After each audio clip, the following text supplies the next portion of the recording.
તો આગળ સમાચારમાં વાત કરીએ તો અમદાવાદથી સમાચાર સામે આવી રહ્યા છે. તો અમદાવાદથી સમાચાર, ગરમી વધતા ઓપીડી દર્દીઓની સંખ્યા વધી છે. તો ઓપીડીમાં દર્દીઓની સંખ્યા વધી છે.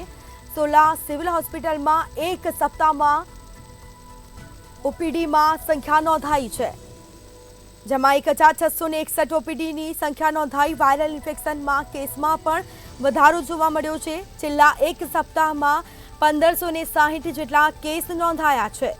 તો બીજી તરફ લોકોના સ્વાસ્થ્ય પર કાળઝાળ ગરમીની અસર જોવા મળી છે.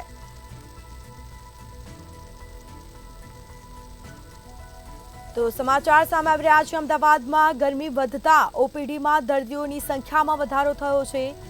તો વાયરલ ઇન્ફેક્શનના કેસમાં પણ વધારો થયો છે. છેલ્લા એક સપ્તાહમાં 1560 જેટલા કેસ નોંધાયા છે.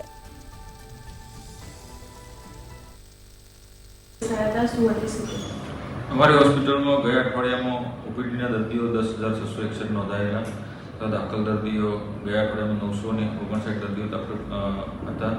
તથા રોગચાળાની વાત કરીએ તો ડેન્ગ્યુ, મેલેરિયા, ચિકનગુનિયા, ડેન્ગ્યુના 83 સેમ્પલ લેવામાં આવેલા, જેમાં એક પણ કેસ પોઝિટિવ હતો નહીં. તથા મેલેરિયાના 223 સેમ્પલ લેવામાં આવેલા અને ચિકનગુનિયાના 6 સેમ્પલ લેવામાં આવેલા. એ બંનેમાં કોઈ પણ પોઝિટિવ કેસ જોવા નહોતો મળેલો. તથા ડાયરિયા વોમિટિંગના 25 કેસ અમારી હોસ્પિટલમાં નોંધાયેલા અને વાયરલ ઇન્ફેક્શનના 1560 દર્દી ગયા અઠવાડિયામાં નોંધાયેલા. તથા સ્વાઇન એક પણ કેસ હોસ્પિટલમાં નોંધાયેલો ન હતો. સર, ગરમી પડી રહી છે. ગઈકાલે તો સૌથી વધારે અમદાવાદ શહેરનું તાપમાન રહ્યું હતું 43.3 ડિગ્રી, અને સાથે સાથે મતદાન પણ હતું. તો ઇમરજન્સીમાં કોઈ વધારો થયો છે અથવા તો ગરમીથી બચવા લોકોએ શું કરવું પડશે?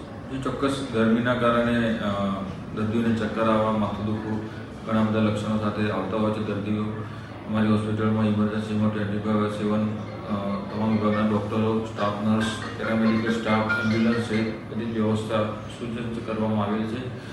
અને કોઈપણ દર્દીને એવા લક્ષણો દેખાય તો નજીકના હોસ્પિટલ, સરકારી દવાખાનામાં બતાવવા જવું જોઈએ.